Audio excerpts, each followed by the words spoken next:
Өгөндөрлөөд асуухад нөгөө юу Нармаяр сайд 2 мууц гэж тий. Тэр сургуулийн захирлуудаас авсан юм. Үгүй ээ.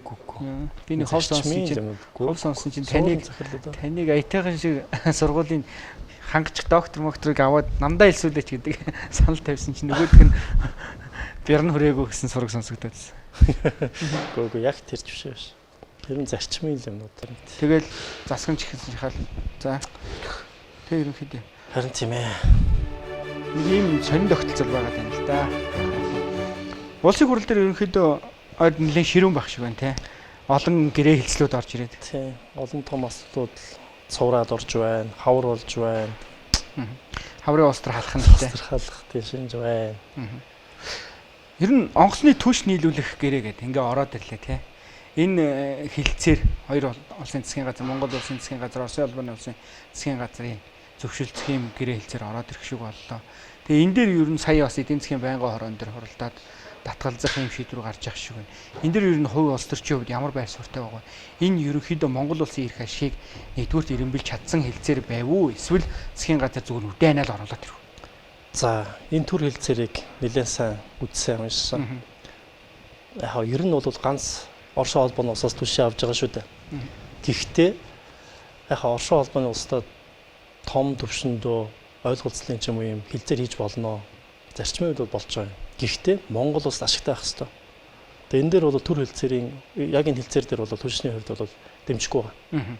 Яг л 20 жилийн хугацаатай хатуу нөхцөлтөө ганцхан нийлүүлэгчээс хамаарна гэж байгаа нь тусгаар Монгол улсын хувьд байх боломжгүй зүйл. Монгол улс аль болох үндэсний аюулгүй байдал гэж байгаа нь зүгээр л тогтвортой байхаас илүүтэй олон суугтай, олон ханган нийлүүлэгчтэй тэгжиж нэг аюулгүй байдал хангана. Тийм болохоор нэг нийлүүлэгчээс юм хараат байж болохгүй. Хоёрдугаарт нефт тусгал хөлөөр барьж байгаа да. Чи 28 онд ажилтнанд орно гэж байгаа. Улсаараа хамаг хүч хөрөнгөө зараад хийж байгаа тэр үйлдвэрээ тэр бодлогоо зөрчсөн юм хэлцээрийг хийж болохгүй. Өөрөөсөө үйлдвэрлээд эхлүүл яах юм да. Тэгээд гэрээнийхээ дагуу гаднаас авах хэрэгтэй гэдэг. Өөрийнхөө үйлдвэрээ дампуулах юм. Тэгээ энэ бол байж болохгүй тийм болохоор дэмжихгүй. Тэгээ энэ хэлцээрийг ингээ харж яхаар бүх зүйлүүд нь ингээд Оросын талаас ингээ давуу өрхүүдийг эдэлсэн. Ийм дүр зургууд харагдаад байгаа байхгүй тий.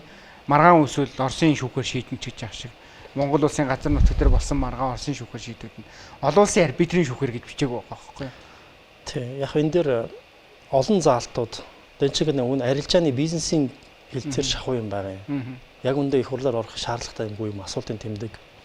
Дээр нь яг тогтвортой байдлын гэрээ гэдэг шиг татвар, Монгол улсын бодлого, хураамж, гайлын татвар тэр бүгдийг ингээд тогтворжуулсан байгаа юм л да.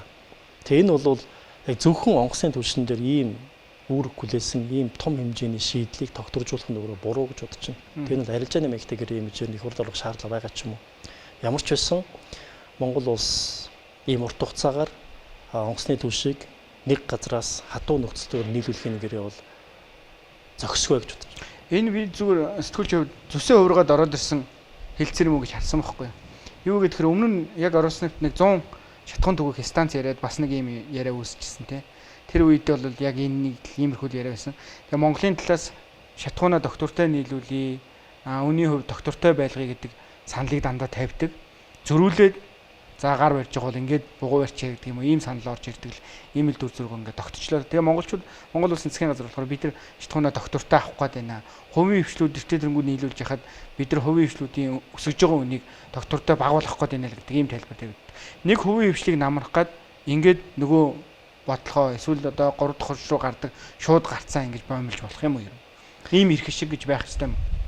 Яг мэдээж хэрэг одоо гадаад улс өнө гадаад компани жин ашиг эрх ашиг имиж чинь өөрөө эрх ашиг тавиул явах нь ойлгомжтой. Тэгээ биэнд бол нэг учир зүггүй одоо хой төршин ч юм нарийн бодлого байна гэж бодохгүй байна. Цаана бизнес арилжааны л одоо яг арилжааны дээр бүлгийн сонирхол байж болно. За энэ дээр зөвхөн Монгол улс бид өөрсдөө ямар бодлоготой байх юм бэ гэдэг нь хамгийн чухал байгаа байхгүй. Гаднаас биш бид нар ямар байр суурьтай байх хэвтэй. Онгоцны түлшээ ер нь бензин гэдэр ер нь яаж хангах хэвтэй. Яаж хараат тус байх юм гэдэг бидний л даалгавар бидний шийдэл байгаа юм. Тийм болохоор яг энэ дээр бол түрүүнийхээ давтан хэлэхэд 20 жилийн хугацаатай онгоцны түвш нэг улсаас ч юм нэг нийлүүлэгчээс хараат байх ёсгүй л гэж бодож байна. Тэгэхээр энэ дээр тэгэхээр хувийн сайд бол их бодлого муу явж орж ирлээ гэж харж болох уу? За ямар ч хэлсэн бодлогын хувьд би буруу гэж бодож байна. Ялангуяа өөрсдөө нефть бусад үйлдвэр барьж байж, тэр нь удахгүй ашиглалтанд орох гэж байж. Тэгээ хамгийн аюултай нь 20 жилийн хугацаа гэж бол урт хугацаа. Энэ хугацаа дууслаа ч гэсэндээ Монгол улсад өөр суугаас нөгөө түлш тэр онгоцны түлшийг авах, нийлүүлэх тэр чадвар сууг нь хөгжихгүй гэсэн үг байхгүй юу? Үхмэл болчихно. Тэгээ өөрөөр хэлбэл 20 жилийн дараа ч гэсэндээ бид нар дотоодын үйлдвэр ч гэсэн давхарсан байхыг үгүйсэхгүй тийм. Тэгэхээр яг тэр нь чадвар нь хөгжихгүй. Дотоодын үйлдвэрээ хамгаалсан тийм заалт байсан уу тэр гэрэн дээр? Сайдны тайлбарлагатай байгаа штэ л гэдэг юм яриадсан. За миний харсан бол байгаагүй. Байгаагүй. Дотоодын үйлдвэр ерөөсөө хамгаалаагүй тэр чигээр дээр. Дөрвийн дөрөвдөр ч үлээ яг зөвхөн одоо Чингис хаан онгоцны буудлын онгоцны түлшийг нийлүүл нээлтсэн байна. Юу яг энэ нэг удаагийнх биш болчиход байгаа юм. Орос улсын улсын засгийн газар, Монгол улсын засгийн газар хооронд ингээд яриа хэлцээр, ийм төвчний ийм хэлцээрүүд хийх гээд ингээд явж байгаа юмнууд дээр харахаараа Монгол улсын эрх ашиг 2-дугаар хөршийн эрх ашиг маань 1-дүгээрт орж ирээд байна уу да гэж зүгээр сэтгүүлч хувьд ингээд ажигласан. Ягаад тэгэхээр тухайлбал өмнө нь байнгын хороогоор нэлээд бас шууган хэлэлцсэн 3-дугаар цахилгаан станцын өргөтгөх 1.2 тэрбум ам долларын хэлцээр дээр бол байнгын хороодын гишүүдийн санал тусгүйгээр л цаашаа явчихлаа гэдэг ийм шүүмжил гарч ирсэн. Одоо энэ ингээ ороод ирчин ч гэдэг юм уу. За нөгөө талаас бүгд найрамд хятад ард улсын орж иж байгаа хэлцээрүүд бас яг адилхан байгаа гэдэг. Тэгэхээр манайх нөгөө хоёр улсын эрэг тэгш харилцаа гэдгээ нэгдүгээр тавьчаад өөрсдийгөө бодохгүй байна уу да гэсэн ийм шүүмжил бол явж байна л да. Энэ дээр яг хувь улс төрчийн хувьд мэдээлэл ойр байгаа улс төрчийн хувьд яах ёстой юм бэ? Энэ дээр ямар бодлого барих ёстой юм бэ? За ямар ч онцлж хэлэх зүйл бол одоо энэ хоёр хөрштөөч байна уу, гурав дахь хөрштөөч байна уу? Одоо худалдааны байна уу? Бизнесийн энэ хөгжлийн төслүүдээр хамтран ажиллаж байгаа Монгол улс тийм ээ. Гэтэ энэ дээр онцлж хэлэх зүйл болвол бид нар бол ингээд бусад улсын, гадаад улсын эрх ашиг бодлого нь тийм байна, илүү давмгай байна ч гэдэг юм уу, дээрлэгч байна ч гэдэг юм уу, ижлэгэн биш байна ч гэдэг юм уу гэдэг дээр гомдол явах ёсгүй юм аа. Энэ бол зүгээр л улс орнуудын байдаг хэвийн харилцаа, хэвийн эрх ашигын тулаан. Энэ дээр зөв бид нар бодох юм бол яг бид нар энэ дээр яг өөрийнхөө эрх ашигыг суулгаж чадж байна уу? Тэгээ оновчтой цаг үед нь оруулж чадж байна уу гэдэг бидэрт өөртөө хариуцлага өрөөд явна гэхээс биш одоо юу гэдэг гадаад улсууд шахаад байгаа юм байна. Эсвэл тэдний илүү давуу нөхцөл тулгаад байгаа юм байна гэдэг өнцгөөс нь хармааргүй байгаа. Тэгэхээр манайх хэлцээрийн төвшөндөө манай мандал үзүүлж байгаа сайд улс төрчид маань өөрөө жоохон жулдаад байгаа юм шүү дээ. За би бол тэгж хэлнэ. Эсвэл эн чинь зөвхөн одоогийн сайд арга биш шүү. Ерөнхийдөө олон жилийн туршид бид нар төрийн улс төрийн бодлого нь тогтворгүй байж ирсний, улс төр нь тогтворгүй байж ирсний үр нөлөө нь одоо энэ дээр гарч байгаа. Магадгүй өнөөдөр хийж байгаа хэлцэл 10 жилийн өмнө, 20 жилийн өмнө хийсэн алдааны бидний замраагүй байсны, тогтворгүй байсны, одоо хэлсэндээ байдаггүй байсны үр нөлөө, үр дагавар нь одоо гарч байгаа гэж би бодож байна. Тийм болохоор хамтарсан засаг гэдэг. Тийм болохоор хүн нам жишээ хамтарсан засагт орж иж энэ засаг өөрөө улс төрийн ийм тогтвортой байдалд Монгол улсын эрх ашигыг харсан, урт хугацааг харсан яг хөгжлийн бодлогуудаа гол төслүүдээ бусдаас хамааралгүйгээр хоорондоо том эрх ашиг харж байгаа эвлэлд нэгдээд шийдэх ёстой гэж үзэж байгаа. Тийм болохоор хамтарсан засгийг дэмжиж байгаа юм л да. Тэгээ хамтарсан нэрээр бас ингээд оруулж ирж байгаа юмнууд нь алдаатай оноотой л байгаа юм л да. За тэрийг тэгэл боломжоор нь засаал явах хэрэгтэй. Ямар ч гэсэн бол одоо бид нар явуулах ёстой зайлшгүй төслүүдэд явуулж байгаа гэж бодож байгаа. Зарим том төслүүд тэр хамтраагүй бол явахгүй төслүүд байна.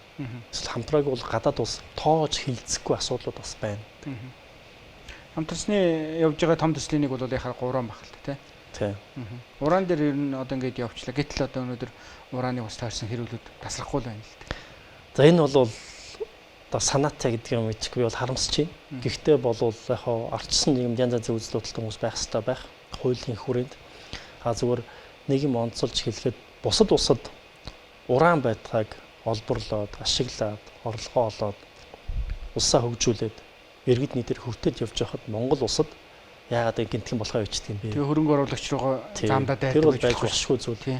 Угаасаа байгалийн баялаг гэж байгаа бол одоо бидний өндөр хэрэгжилж байгаа эми бүгшнээс ахуулаад бүхий л зүйл машин, тэрэг одоо юу гэдгийг одоо хувцсны товч хүртэл байгалийн баялаг шүү дээ.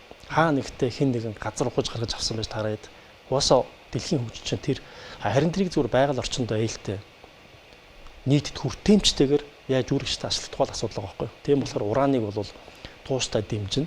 Харин зөв өдөр ярьж байгаа эмзэглэж байгаа асуудлуудаа байгаль орчин байна уу, хордлого байна. Тэрийг сайн сэргийлэх хэрэгтэй.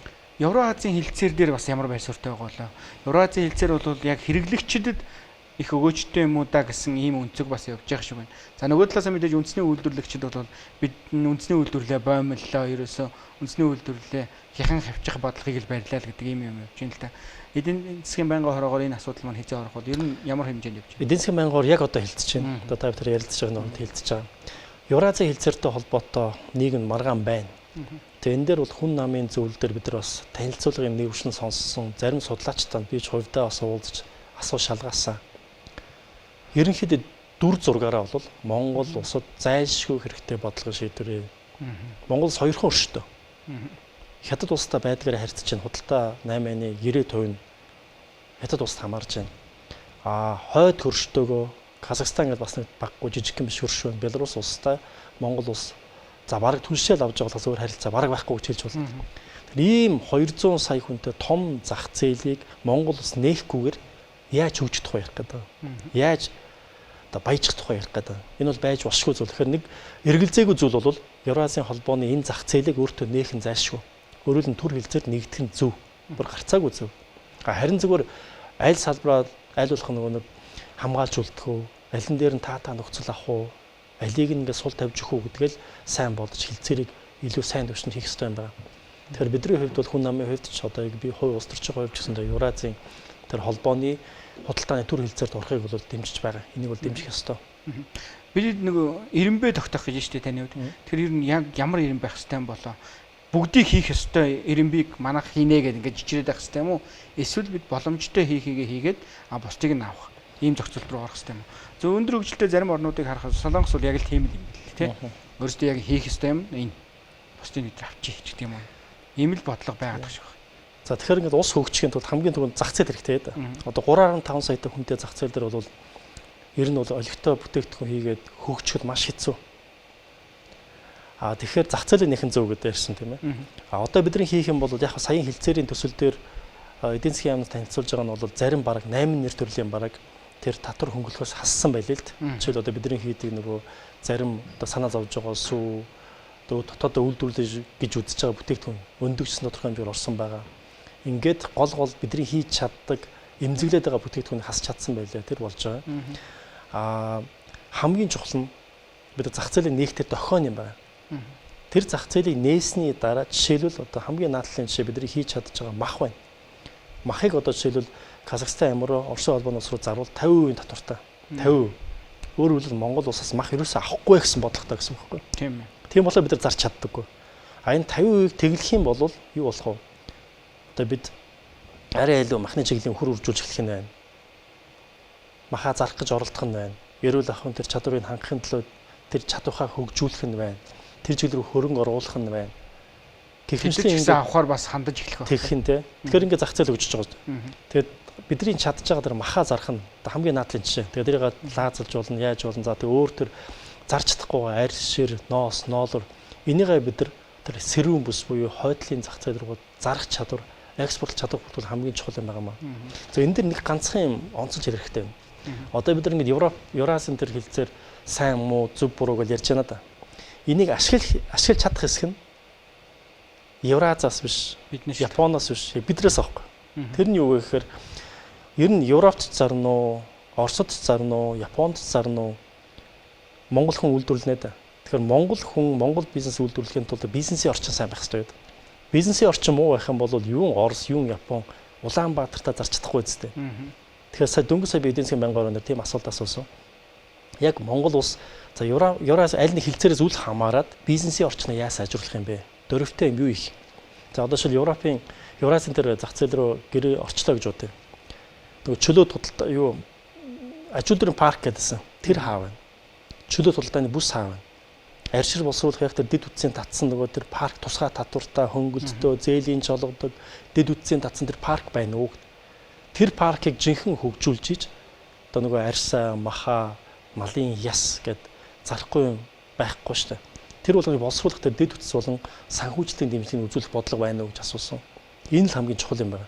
Хэрвээ энийг нь бид нар хангаж өгч чадахгүй бол ямар ч хэлцээр зорсон одоо Японтай байгуулсан гэрээ ашиглаж чадахгүй байна гэдэг чинь үнэн шүү дээ. Байхгүй шүү дээ. Яг бид нар өөрсдөө энд юм хийж чадахгүй юм би чинь.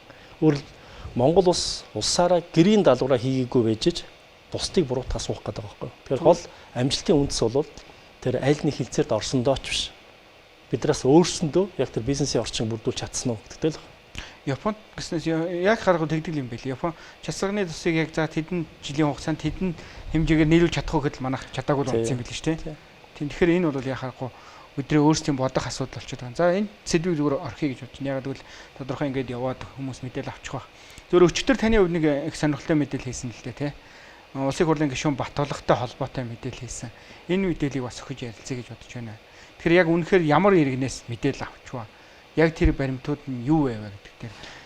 За тэр ямар иргэн ч хамаахгүй л дээ. Нэр хэлээгүй иргэдээс мэдээлэл ирдэг. Энэ бол яг ноцтой гэж үзсэн болохоор бид нар нээлттэй олон нийтэд болон тэгээд тэр хэргийг шалгаж нягтлж байгаа газар нь нэмэлт мэдээлэл өгсөн зөв бахаа гэж мэдээлсэн байна. Улсын хурлын гишүүн Женкогийн хувьд, Женко Батболгын хувьд, Женко группийн захирлын хүрээнд тэр загтлыг бичсэн байсан. Загтал дээр яг юу гэсэн бэ? Тэр ерөөсөө яг гурван зүйл байгаа юм л да, маш товчхон дуртай.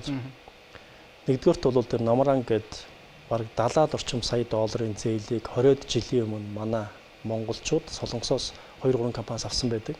Тэгээ тэр нь бол мэдхгүй. Тэр бол нэлээд дуйлан дээр болсон олон хариулагч. Тэгээ юу гэдгийг одоо залилын ч юм уу нэг шууд болсон тий. Тухайн үед бол асар том мөнгө л дөө.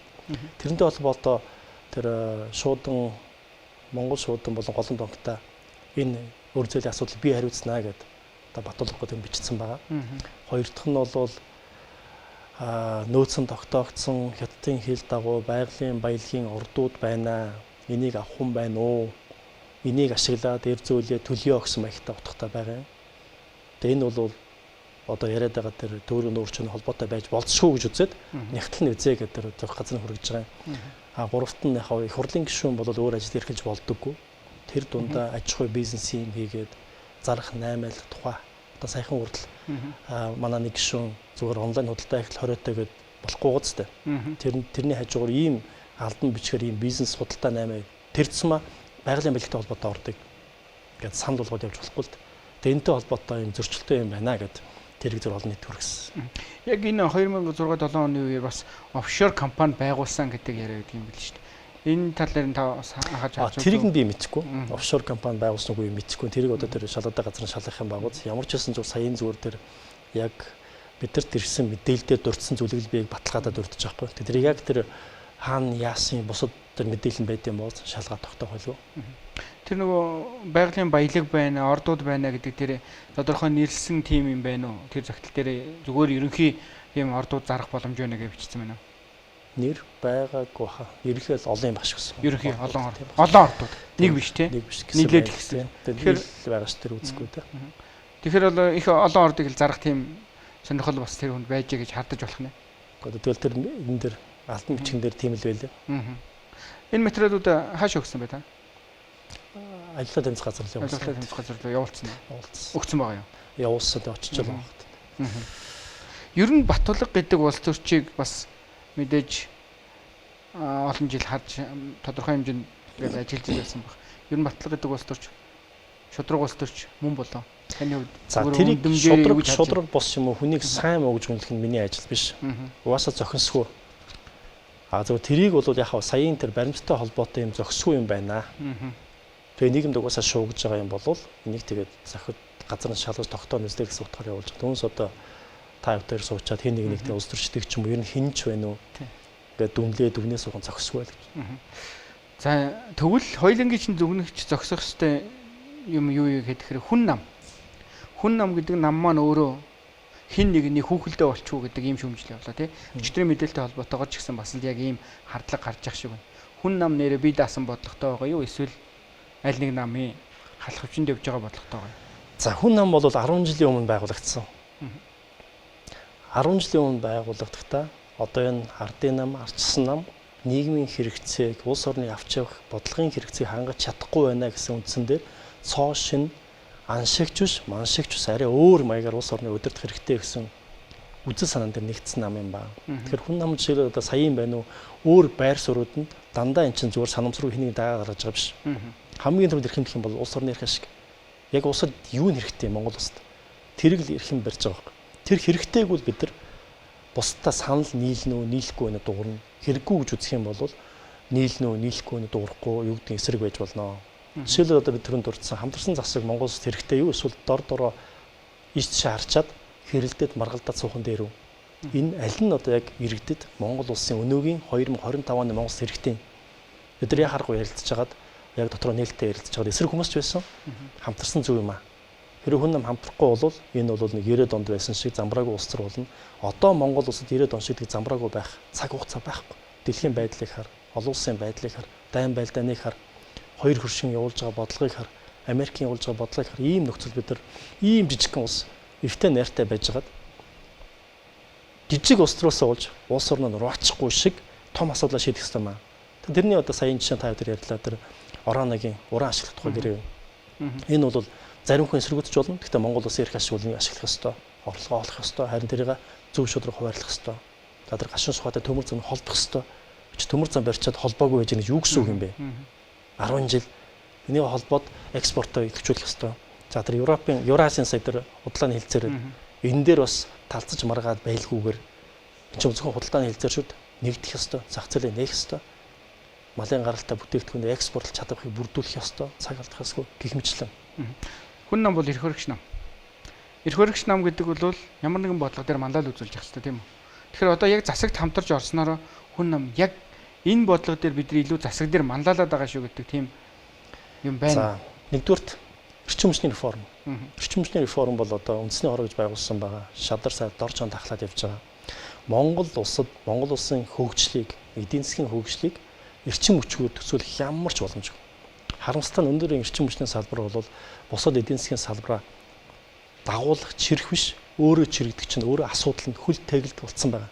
Энэ бол олон жил реформ хийхгүй, улс төрийн зориг гаргахгүй, асуудлаа бодиттой харж харахгүй, нүдээ таглаж явснаас болсон үр дагавар. Реформ үн нэмээ зөксөж байгаа юм уу? Яалаа гэж одоо үн нэмэх бол эхний дохио. Үн нэмжиж, одоо зах зээлээ нээж, дараагийн дээр хөрөнгө оруулагч 90 зүгээр одоо доор гэж одоо иргэд эрчим хүч хэмэх хэрэгтэй маяг бодод эхэлж байгаа.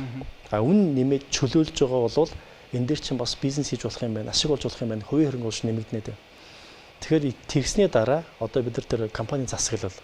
За цаашдаа ерэн зүгээр ингээд Монгол улс эрчим хүчээ экспортлдог байх юм уугүй юу? Хизэн цөмийн эрчим хүч яах юм, хийх юм уу, хийхгүй юм уу? Улс төрч яриад нь хизэн хийх юм уу, хийхгүй юм уу? Хэрвээ 10 жилийн дараа хийх юм бол одоос чадвараа бүрдүүлэх хэрэгтэй гэдэг эрчим хүчний шилжилт болон реформын ийм концепт үзүүлсэн замын зургийг гаргаж байгаа. Тэгжиж бид нар ингээд улс суртаа хийхгүй болвол өнөөдөр бид нар ямар төсөл хэрэгтэй гэдэг ингээд тэр өнөөдрийнхээ ямиг бодож хийгээд байх юм бол энэ салбараа улам унгаад байгаа юм аа. Тэгэхээр хүн намын хувьд бол нэг юм нүүр бардам хийж байгаа. Яг хав зарим улс төрийн эрсдэл байгаа. Үн нэмэхээс цааргалдаг.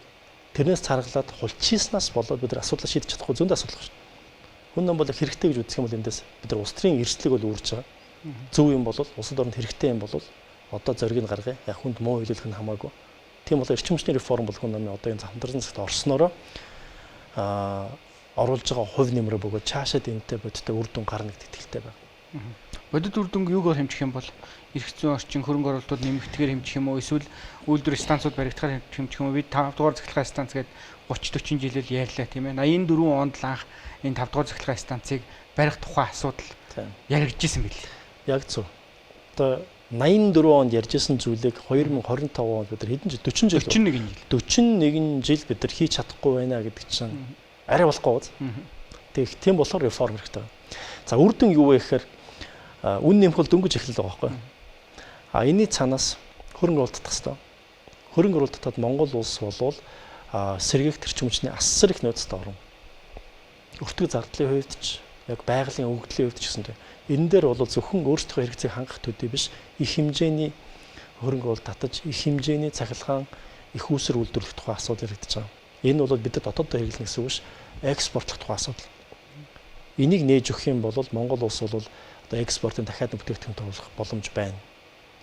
За цаашлаад тархамал их үүсвэр ганц хоёрхан станцтай их үүсвэртэй. Тэрийг тэгээд цахилгааны алдагдал хийн улс төрийн зорилгоор сум болгоно гэдэг гэж цахилгаан шугам татах зөв юм уу гэдэг асуудал. Ийм алдаг бид нар аль хэдийн хийцэн.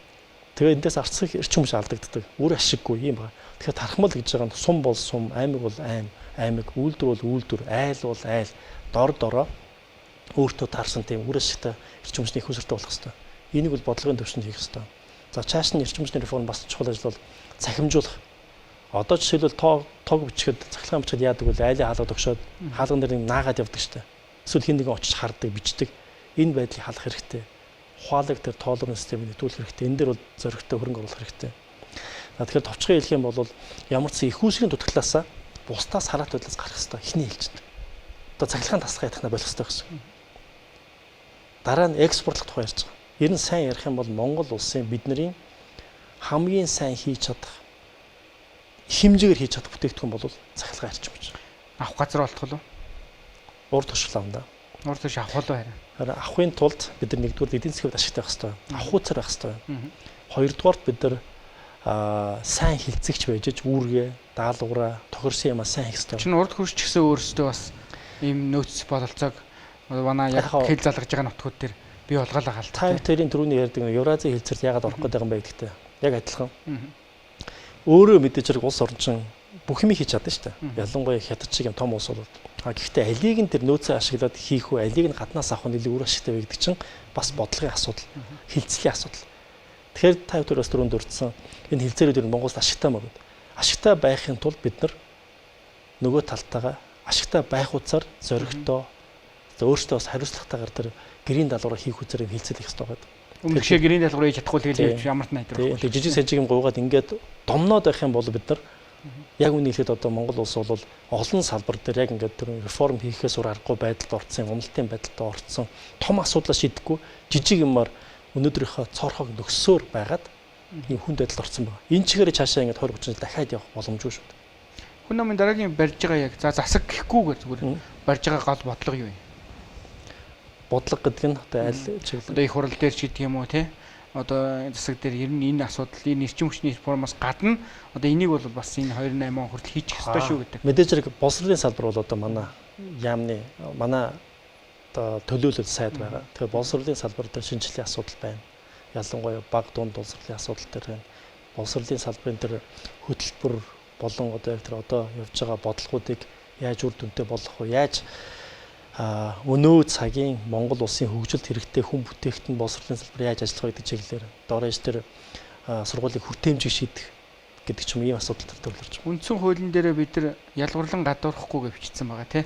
Боловсролын салбар дээр хамгийн их ялгуурлан гадуурхлыг өнөөдөр бий болгочих гэж би хувьдаа боддог байхгүй. Аль утгаар нь яагаад гэхээр өндөр төлбөртэй сургуулиуд төгсөж байгаа хүүхэд тэр хүүхдийн буруу биш л дээ. Яагаад гэвэл бид ийм нийгмийг бий болгоцсон. Суманд төгсөж байгаа Улаанбаатар төвийн сургууль, захын сургууль бүгд ярьс ялгаатай. Бүгд ярьс ялгаатай. Ийм хүмүүс амьдрал дээр очихоор дахиад ялгуурлан гадуурхалтын хамгийн том циклүүд бий болж эхлэх байхгүй.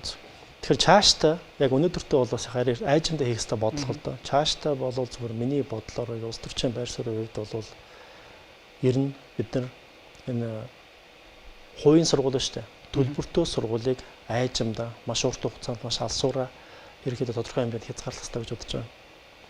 Яагаад гэвэл боловсрол бол бизнес биш. Бизнес байх ёсгүй. Тийм улсууд ч байна л да. Угаасаа ингэ таны хэлж байгаа зөв л дөө. Хэд ялгаатай төлбөрт хувийн сургууль байж болдог байх бай. Хэд ялгаатай төлбөртөө. Тэгэхээр тэр нь багшийг нь сурагчийг нь сорчлоод авчдаг. Эргээ тэргүүрээ хиймэл байдлаар ялгаа үүсдэг. Тэрнээсээ болоод зарим хүүхэд нь илүү бага боломж, илүү боломж хүртдэг.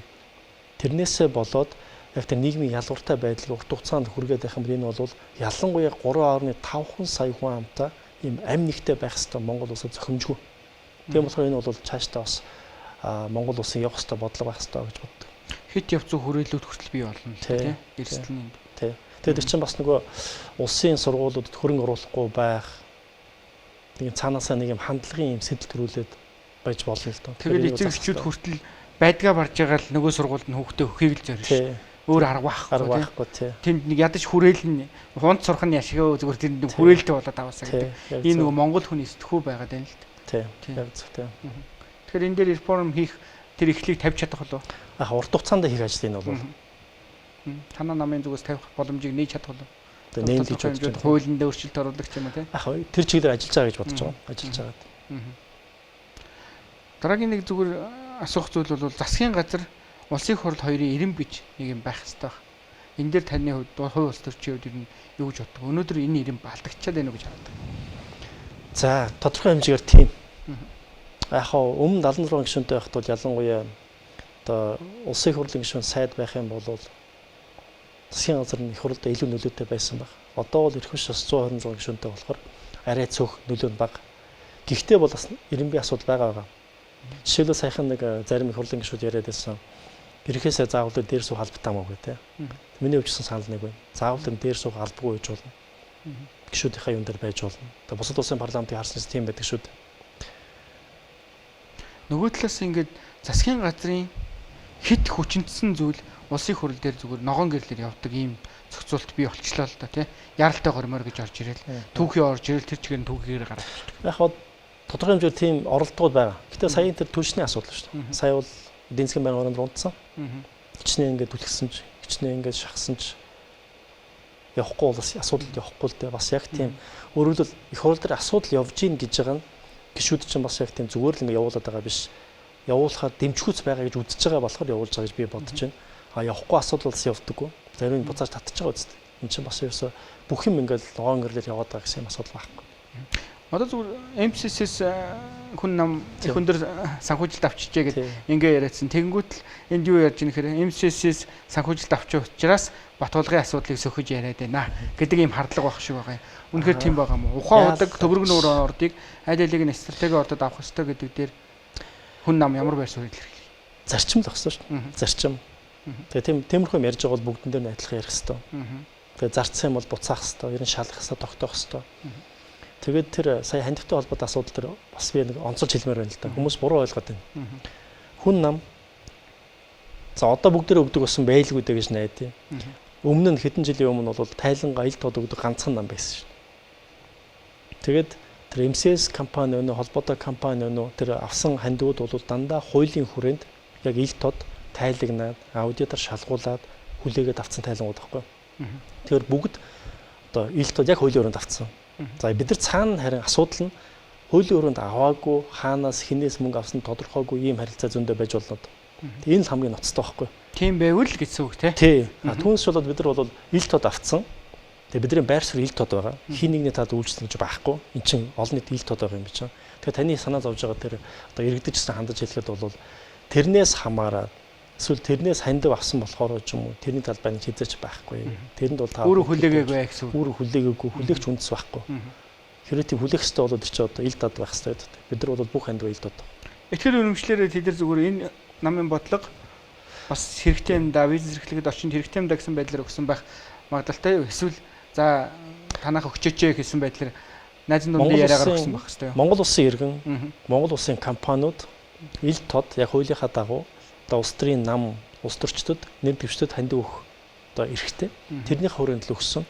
Тэгээ би ойлгохтой бол яг манай намын юм дээр сая яг тэрийг нь ялгаж авч жагаад ингээд сэвэд одоо дайралт үүсгэж байгаа болохоос биш бусад яг адилхан өгсөн байгаа шүү дээ. Тэрийг нь ярихгүй байхгүй. Тэр байтхаа өөр компани дахиад ярих хэрэгтэй. Тэр нь ил тод байх хэрэгтэй. Хөв улс төрчийн бас нэг амбиц гэж байх хэрэгтэй байна. Найдлаа гэдэг улс төрчийн амбиц буюу энэ 24-өөс 28 оны улсын хуралд байх хугацаанд нэг ийм асуудлыг би бас нэг бодлогын хүрээнд шийдэх юмсан гэсэн амбиц нь юу бол? За нэгдүгээр бол ямар ч сан мэдээж хэрэг би ч бол хүн намын дарга байсан. Одоо ямар ч хүн намын тэргүүлж байгаа улс төрчдийн гишүүдийн нэг яхахгүй мөн. Гэхдээ зүгээр би эхний бодож байгаа байр суурь бол аль нэг албан тушаал руу яаран, гулааран, чичрэн дайрахгүй гэсэн бодол байр суурьтай байгаа. Тийм болохоор ч өндөр би зөвхөн одоо улсыг хуралдах хүн намын зөвлөлийн даргын ажлыг хийж байгаа. Энэ одоо нөгөө гишүүд зохион байгуулалт ажил шүү дээ. Түүнээс сайд ч юм уу байнгын орноор болоог ууз. За таны асуулт зөв асуулт байна. Нэгдүгээрт бол эрчим хүчний реформтой холбоотой энийг явуулах юмсан гэсэн чинь хүсэл байна. Тэгэхээр тэр үзэл санаа, концепт нь ямар байх юм, судалгаа нь ямар байх, ер нь Монгол улс яах ёстой, яаж нэг гарцаас гарах ёстой. Яагаад гэвэл эрчим хүчний реформ хийж чадах юм бол бид нар Монгол улсын гацаанаас гарна. Тэгжиж за сүртэй том бүтээн байгуулалт биш юм аа гэхэд орон сууцчлах боломж үүснэ. Өнөөдөр орон сууцчлах ихэд эрчим хүч байхгүй шүү дээ. Дэд утсан байхгүй шүү дээ. Тийм байж бид нар яаж одоо том яриад байгаа. Юун тэр мега төсөл. Тэгэхээр эрчим хүчний реформ үнэхээр чухал байна. Эрен дээр тэр хууль дээр нь болон тэр реформын үзэл санаа, концепт, төлөвлөгөө, замын зураг дээр илүү хувь нэмэр агуулсан гэсэн бодлоо. Хоёрт нь олон ажлууд тэрний хажуугаар хоёрт нь зээлийн хүүтэй холбоотой асуудал дээр. Одоо би банк санхүү мэргэжилтэй энд олон жил ажилласан. Бас яхаа өмнө бидний ярьдаг байсан зээлийн хүүтэй холбоотой асуудал ханддаг улс төрчид болон бизнесийнхэн болон тэр хандлагыг өөрчлөх санагдаад байна. Банк, зээлдэж байгаа байгууллагууд болон улсын их хурл хууль батлагчид бизнесийн тал талаас арай өөр маягаар ажилламаар. Банкуучсанд арай илүү хариуцлага өргөмөр байгаа. Зарим ашиг, зарим эрсдлээ тодорхой хэмжээгээр хүлээмээр байгаа. Нөгөө талаас хуулийг нь улсын их хурл баталж өгмөр байгаа. Хэрэгтэй хуулийг нь.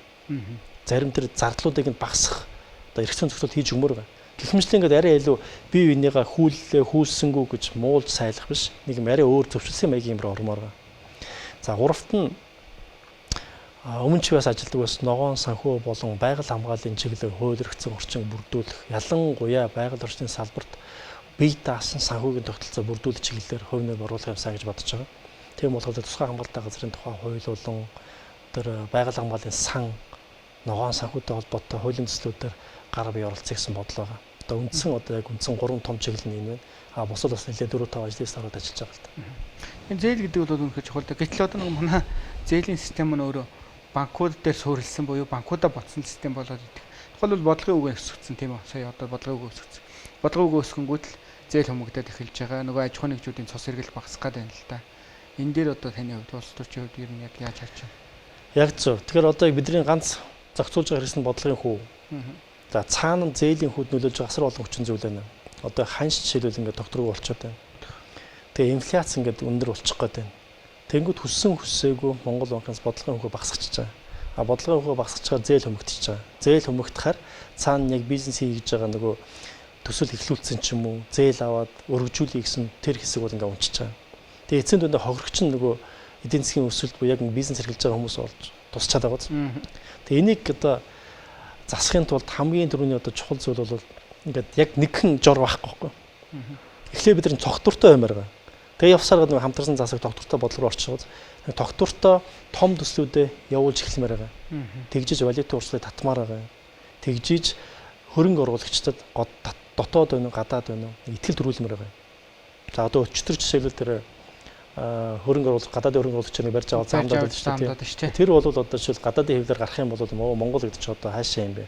Юу хөрөнгө оруулах те? Чи одоо дээрэмдэг газар уу гэдэг. Энд чинь жижиг юм шиг нэ. Маш муу үр дагавартай. Тэгэхээр бид нар ямар ч байсан эхний хэлсэн бодлогын хувьд нэг байх хэрэгтэй байна. Тэгээ түрүүний хэлж байгаа зээлийн хүүг бууруулахыг зөвхөн бодлогын хүүгээ өсгөх бууруулах эсвэл банкуудыг ч Монгол банкыг муулахтай биш.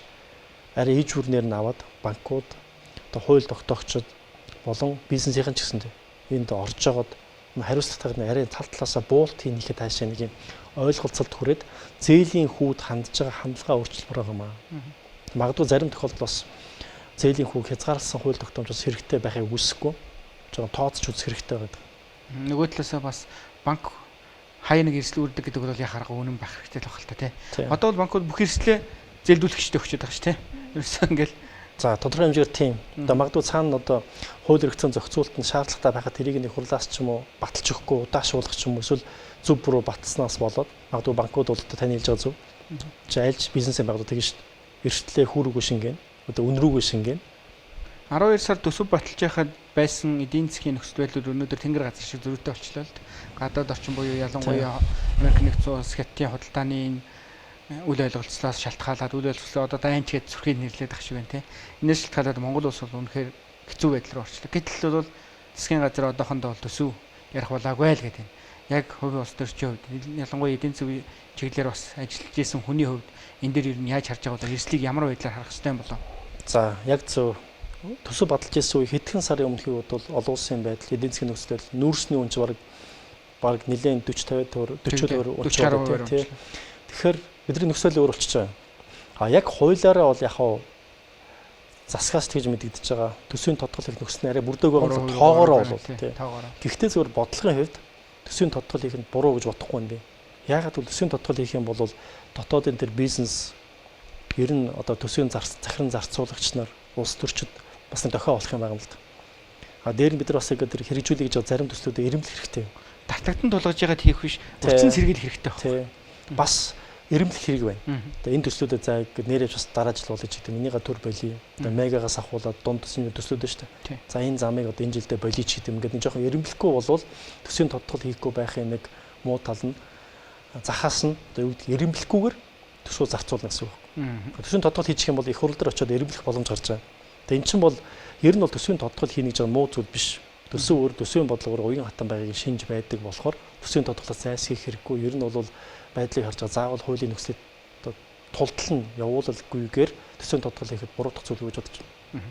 За баярлалаа. Тэгээд урилга хүлээж аваад хүрэлцээрч бас дэлгэнгүй ялсан танд баярлалаа. Тэгээд эргээд хоёлоо бас дараа нь дахиад илүү чухал сэдвүүдээр ярилцах итгэлтэй байна. Баярлалаа. За баярлалаа.